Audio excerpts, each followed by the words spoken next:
underestimate the power of the dark side.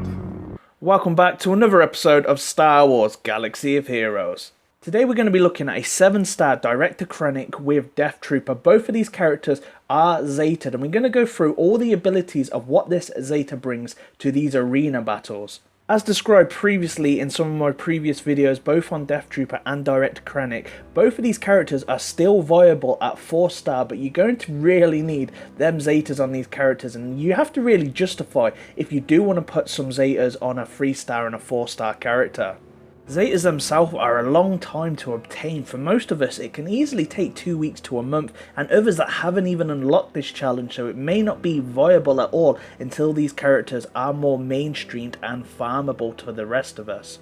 What we do know though, as per the developer update by Top Hat, that we could see characters like these take about 2 to 3 months for them to become more obtainable, more farmable and more free to play.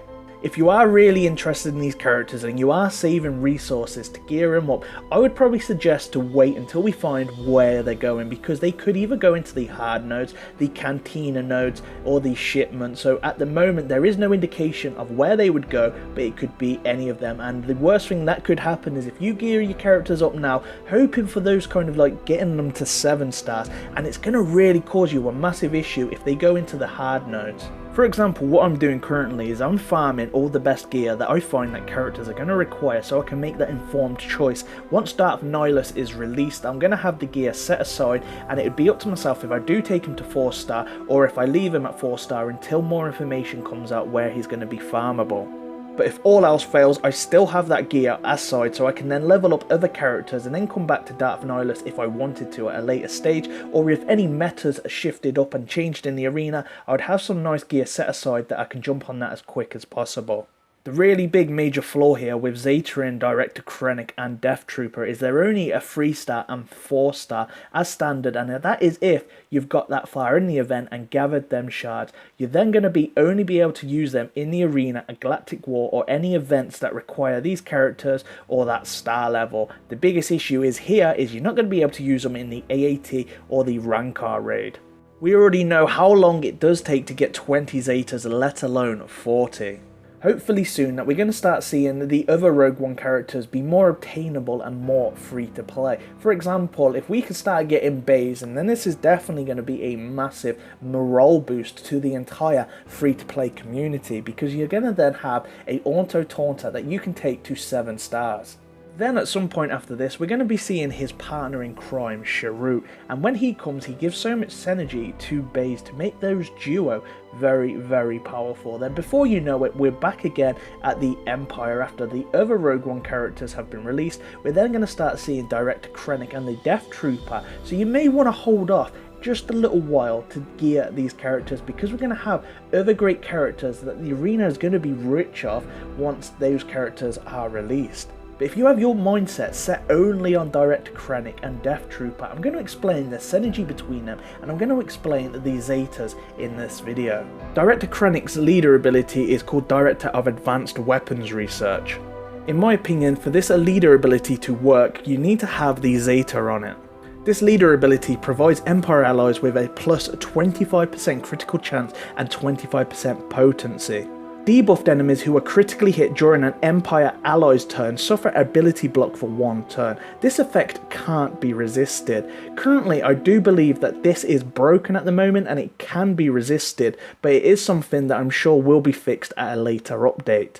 Once Krennic has been Zetaed, however, Empire allies recover 10% protection whenever they score a critical hit. If you were to Zeta this leader ability, you're also going to need to Zeta Deathtrooper, because he is also an important part to this squad. Deathtrooper's unique is called Krennic's Guard. This is also the unique which you would Zeta. Whenever Deathtrooper scores a critical hit, he and Director Krennic recover 20% health. Deathtrooper has a 50% chance to gain 100% turn meter whenever Director Krennic takes damage. Director Krennic can't be critically hit while Deathtrooper is alive. So let's discuss the team that's been presented to us within the video and why it's working so well. Firstly, as you know, they are 7-star characters and they are also gear 11, so they are completely maxed out. But the synergy that you've got between the two of Director Krennic and Deathtrooper, while they both are Zetaed, you also have that unofficial synergy between TIE Fighter Pilot and B2 Battle Droid. So maybe you're asking, what is this unofficial synergy between TIE Fighter Pilot and B2 Super Battle Droid? To build this unofficial synergy, what you're going to need to have is a really fast TIE Fighter Pilot, and you really want him to be going first and using his TIE Strike. This is his area of effect attack. If any part of this TIE Strike is evaded, there's going to be a 40% chance for B2 Super Battle Droid to gain 100% turn meter. This means already you've been able to put some buff immunity down, do some damage with TIE Fighter Pilot, followed by B2 Super Battle Droid with his cleanse. So if there is any auto taunters, he's then going to get rid of it for you. In your team, you're also going to need to have a Shore Trooper. This is definitely another important component to your team. Like everything, mods do matter. The better mods you've got on these characters with this specific build, the better they will perform.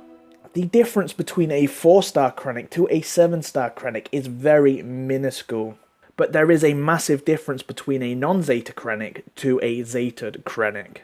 This would be the same for Deathtrooper. He is great at 3-star, you can still get some real high protection, and he still hits very hard and hits that death mat, but again, he's going to need to have that Zeta on him for that 100% turn meter gain, and also to protect Director Krennic. Then you have that character TIE Fighter Pilot that gains that protection from the crits under a Zeta Krennic lead, and he's also going to still be gaining that foresight, so he is normally difficult to kill if you haven't got anything that's going to be able to place some buff immunity on him. So let's talk defensively. Is it good? Yes, I would say it is a very good defensive team, but it does have its flaws.